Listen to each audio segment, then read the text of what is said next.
আগের পার্টে তোমরা দেখেছো হোটেল কেডি প্যালেসের রিভিউ।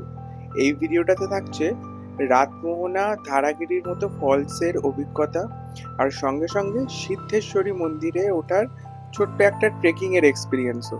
তো ভিডিওটা স্কিপ করো না, আমাদের সাথে দেখতে থাকো। আর হ্যাঁ, থাকছে বিভূতিভূষণ বন্দ্যোপাধ্যায়ের বাড়ির এখনকার কন্ডিশনের ভিডিও।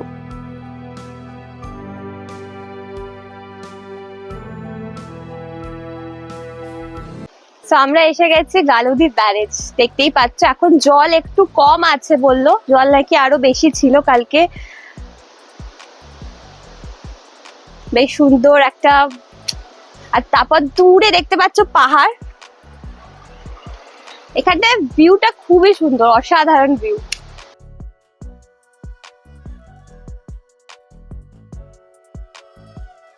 আমরা চলে এসেছি সিদ্ধেশ্বরী পাহাড়ে। এখন আপাতত সামনে মন্দির আছে, সেই মন্দিরটায় যাচ্ছি। পাহাড়ে উঠবো না, পাহাড় নাকি অনেক উঁচু, উঠতে নামতে 1 ঘন্টা 10-15 মিনিট লাগবে। অত স্ট্যামিনা নেই এখন আপাতত, সকাল সকাল। তো আমরা মন্দিরটা দেখেই তাই জন্য চলে যাব। চলো মন্দিরটা দেখাই।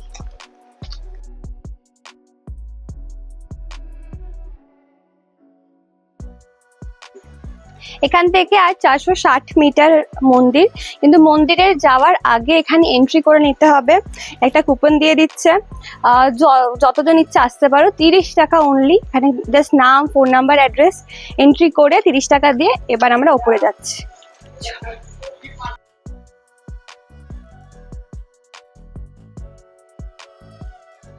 আড়াই এখানকার জায়গাটা, ওখানটায় নাম লিখে আমরা দেখে অবাক প্রথমে, এতটা খাড়া যেতে হবে। ভেবেছিলাম যে বৃষ্টি হবে, কিন্তু যাই হোক ওয়েদার ভালো আছে। এখানটায় বৃষ্টি হলে প্রচুর পেছল হয়ে যেত। বৃষ্টি নেই, রোদে একটু রোদ আছে, গরম লাগছে তাই জন্য, বাট ঠিক আছে। চলো। তো আমাদের আর এখান থেকে সাইনবোর্ডটাই দেখতে পেলাম, আর 235 মিটার বাকি। বাবার কাছে যাওয়া অত ইজি ব্যাপার নয়, কষ্ট করে যেতে হবে। তো আমরা সেই কষ্টটাই ক্রস করে এগিয়ে চলেছি। এই সামনে দেখতে পাচ্ছ পাহাড় করা আছে পুরো। সো ফাইনালি আমরা এসে গেছি মন্দিরে। অবস্থা দেখতেই পাচ্ছ, প্রচুর হাঁপিয়ে গেছি। এতটা উঠতে প্রচুর খাড়াই ছিল। আসো তোমাদের মন্দিরটা দর্শন করে দিদি বাবার। আসো, এখনো আর একটু উঠতে হবে।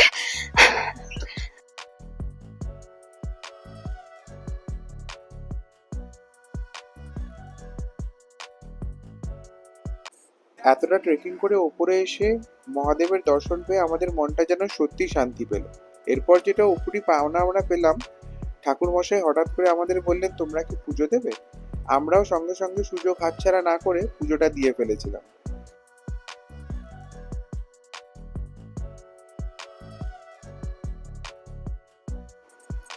পুজো দেওয়ার পর আমরা ঘুরে দেখেছিলাম মন্দিরের চারপাশটা, আর সবচেয়ে ইন্টারেস্টিং ব্যাপার ছিল চারপাশের এই ভিউটা।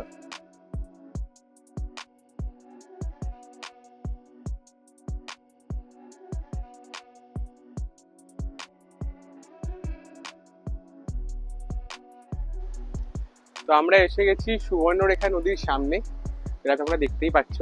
এখানে যেটা বিশেষ আকর্ষণ সেটা হচ্ছে রাতমোহনা ফলস। সেটাই আমরা যাব, সেটা যাওয়ার জন্য আমাদের একটু বাদিকে যেতে হবে। সামনে গিয়ে তোমাদের ফলসের ভিউটা দেখাচ্ছি।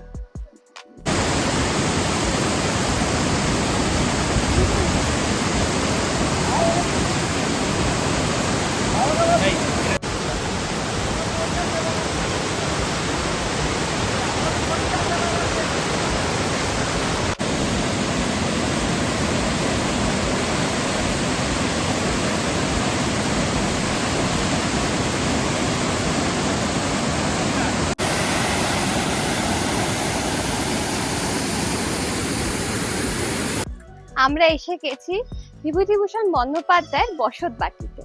আসুন।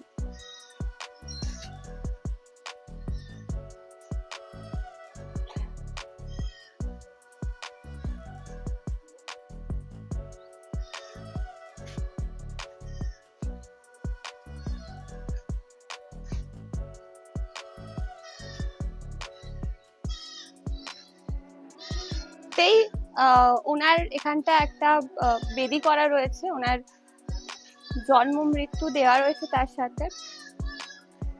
এখানে প্রত্যেকটা দেয়ালে দেখছি ফটো আঁকা, মানে উনি ওনার ডিটেলস পুরো একদম দেয়ালে লেখা রয়েছে। আসুন, এখানে জুতো খুলে ঢুকতে হবে।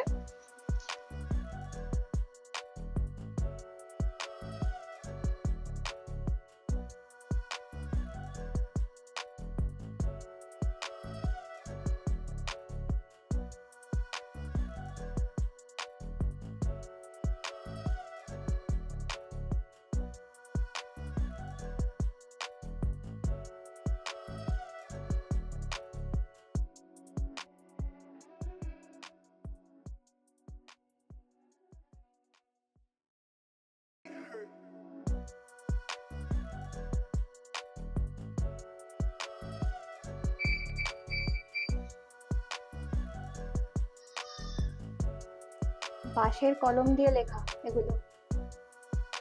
আমাদের কাছে যে রাস্তাটা এসেছে এই রাস্তাটা হচ্ছে অপূর্ব অপরাজিত অপসংখ্যার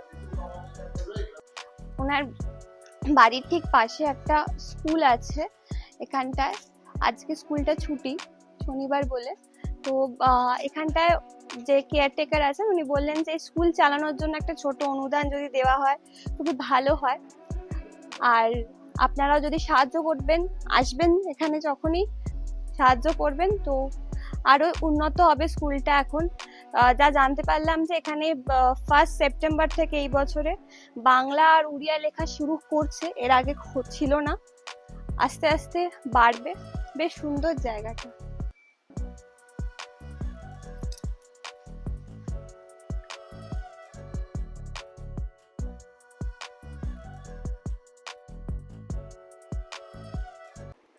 এরপর আমরা এসে গেছিলাম রঙ্কিনী কালী টেম্পেলে। এখানে মেনলি কালী ঠাকুরের মূর্তি প্রতিষ্ঠিত আছে, সঙ্গে সঙ্গে অবশ্যই শিব ঠাকুরের মূর্তি প্রতিষ্ঠিত আছে। আর যেটা দেখলাম রঙ্কিনী কালী টেম্পলের প্রেমিসেসের মধ্যেই ঠিক পাশে রাধাকৃষ্ণর একটা মন্দির প্রতিষ্ঠান করা আছে। তোমরা অবশ্যই এই জায়গাটা ঘুরে দেবে।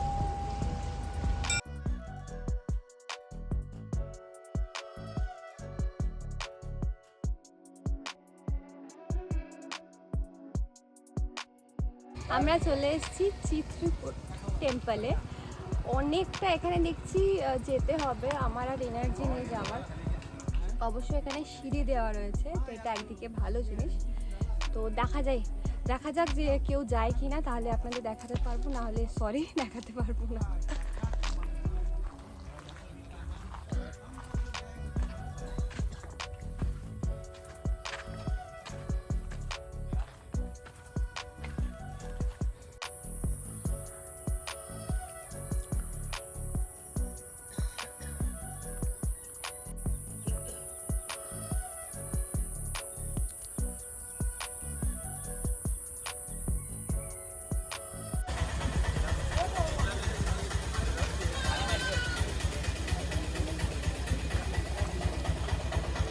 আমরা এসে গেছি বুরুদি লেকে, কিন্তু এখনো লেক দেখিনি আমরা। সবার আগে পেট পুজো করছি, ভীষণ খিদে পেয়ে গেছিল। তো এখানে ডাল আলু ভাজা মাখা হয়ে গেছে, আর ছিল হচ্ছে পাঁচমিশালি একটা তরকারি, আর মেইন হচ্ছে আকর্ষণ যেটার জন্য আমরা এখানে এসেছি খেতে, সেটা হচ্ছে দেশি মুরগি। আসলে দেখাচ্ছি, টেস্টটাও জানাচ্ছি। খাবার এমনি ভালো, আলু ভাজা ডাল তো ভালোই লাগছে।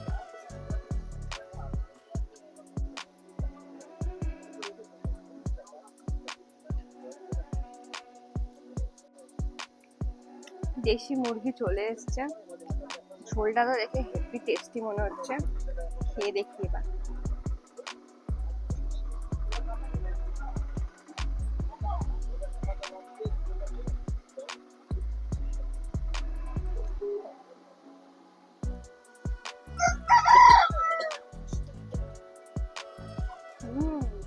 টেস্টি, একদম নরম তুলতুলে, কিন্তু পিস গুলো খুব ছোট ছোট, খুবই ছোট ছোট পিস, খাবারে কনসেন্ট্রেট করা যায়।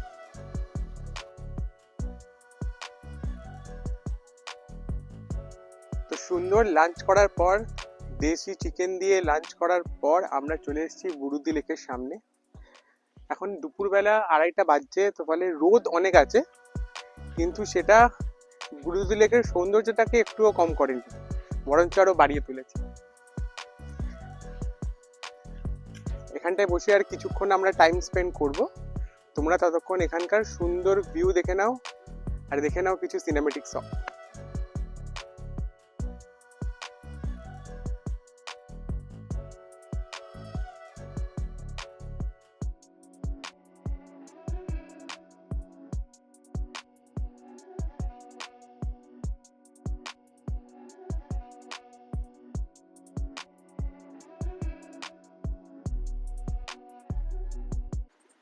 সো আমরা বুরুদি লেকের ওখানে খেয়ে দিয়ে পেটটি পুড়ে এই এবর খাবর রাস্তা দিয়ে চলেছি ধারাগিরি ফলসের উদ্দেশ্যে। খুবই অ্যাডভেঞ্চারাস। আমরা চলে এসেছি ধারাগিরি ফলস দেখতে, আর আমাদেরকে যে দেখাতে নিয়ে যাচ্ছেন খুবই একটা বড় একটা, আমাদের একটা এজেড গাইড আমরা পেয়েছি। এজেড গাইডের সাথে তোমাদেরও দেখা করিয়ে দেবো। ওর নাম হচ্ছে তোর নাম কি? সুমিত্রা। সুমিত্রা, এই হচ্ছে আমাদের গাইড সুমিত্রা। তুই কিছু বলতে চাস? তুই কিছু বলতে চাস? कुछ नहीं बोलना है?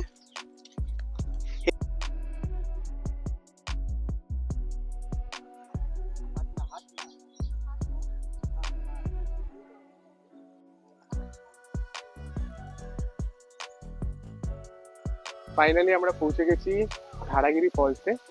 বাট রাস্তাটা যতটা অ্যাডভেঞ্চারাস, জায়গাটা অতটা অ্যাডভেঞ্চারাস মনে হলো না। তার কারণটা হচ্ছে এখানকার যে ফলসটা খুবই সংকীর্ণ বা লিন টাইপের, মানে রাতমোহনার মতো নয়। দেখাচ্ছি তোমাদের।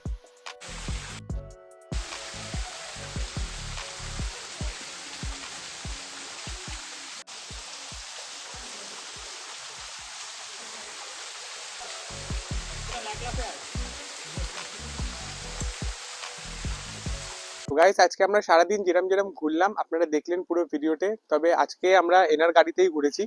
তো আজকে আমাদের ড্রাইভার বলুন, সাথী বলুন, ইনিই ছিল। আর ড্রাইভার কাম গাইড ছিল বলতে পারে। আমাদের প্রত্যেকটা ডিটেলস ভালো করে বলেছে। আমাদের মনে হয়েছে রিজনেবল দামে সবকিছু হয়েছে, আমাদের কোনো অসুবিধা হয়নি। তো এনার ডিটেলস অবশ্যই দেওয়া থাকবে। আর आप अगर कुछ बोलना चाहे तो? देखिए, मैं हिंदी में ही बोल रहा हूँ, आप लोग समझ जाइएगा। मेरा नाम है मोहम्मद हनीफ, और आज भैया लोग हमको यूट्यूब देख के ही बुलाए थे। तो अगर आप लोग भी भैया के चैनल से अगर आते मुझे कॉल करते हैं कि हमें भैया का चैनल, मुझे नाम नहीं पता भैया का, भैया आप लोग को नाम बता देंगे चैनल का। बैकपैकिंग बॉक्स তোমরা বলবে না। हाँ, ये चैनल का नाम लेके अगर आप आइएगा कि भैया मैं चैनल देख के आ रहा हूँ, आपके साथ घूमना चाहता हूँ, तो मैं निश्चित ही आप लोगों को डिस्काउंट दूंगा, और अच्छा डिस्काउंट दूंगा। और भैया तो मेरे बारे में बता ही दिए कि मेरे साथ घूम के भैया को कैसा महसूस हुआ। तो मेरा मोबाइल नंबर है 6206676992। कभी भी आपको आना हो तो मुझे कांटेक्ट कीजिएगा, मैं हमेशा आपके साथ हूँ। তো যেরকম উনি বললেন, আমি ডেসক্রিপশনে ওনার নাম্বারটা দিয়ে রাখবো। খুব শর্ট নোটিসে উনি রাজি হয়েছে। আমি সকালবেলা 7:30টার সময় ফোন করেছিলাম, একবারে কল ধরেছে। কল ধরে পুরো জিনিসটা অ্যারেঞ্জ করে নিয়ে ঠিক টাইমে 9টার সময় আমাদের হোটেলের বাইরে চলে এসেছে। তো সব ডিটেলস দেওয়া থাকলো। রেকমেন্ডেড, অবশ্যই কল করে আসবে। তোমাদের এদিক ওদিক অটো খোঁজার জন্য দৌড়াদৌড়ি করতে হবে না। তো গাইজ, এই ছিল আমাদের ঘাটশিলার ভিডিওর পার্ট 2, যেখানে তোমরা দেখলে ঘাটশিলার যেটা মেন ট্যুরিস্ট স্পট সেগুলো আমরা কভার করে নিয়েছি। তার পুরো ডিটেলস আশা করি তোমরা ভিডিওতে দেখেছো, তোমাদের ভালো লেগেছে, তোমাদের ইনফরমেটিভ লেগেছে। তো তোমরা নেক্সট যখন প্ল্যান করবে অবশ্যই আমাদের ভিডিওটা রেফার করো। চেনা জানা কেউ আসতে চাইলে তাদের সাথে আমাদের ভিডিওটা শেয়ার করো। এমনি আমাদের ভিডিওটাকে লাইক করো, সাবস্ক্রাইব করো। আমাদের চ্যানেলটাকে প্লিজ সাবস্ক্রাইব করো, কারণ তোমরা দেখছো অনেকেই, বাট সেটা সাবস্ক্রাইব না করে চলে আসবে। সেটা সাবস্ক্রাইব করে আমাদের একটু মোটিভেট করবে। এক্স্যাক্টলি। সো এই ছিল হচ্ছে ঘাটশিলার পার্ট 2। তোমরা যদি পার্ট 1 না দেখে থাকো, প্লিজ দেখো, গিয়ে ডেসক্রিপশন বক্সে বা আই বাটনে কোথাও একটা লিঙ্ক দেওয়া থাকবে। আর পুরো একদম ডিটেল ব্লগ রয়েছে, কোথায় থাকবে, খাবে, ঘুরবে, সব কিছু। আর এই হচ্ছে আমাদের ট্রিপের এন্ড। এখন আমরা সব রেডি হয়ে নিচ্ছি বাড়ি যাওয়ার জন্য। সো দেখা হচ্ছে তোমাদের সাথে নেক্সট কোনো ব্লগে, নেক্সট কোনো ট্রিপে। একদম। ততক্ষণের সাথে টাটা।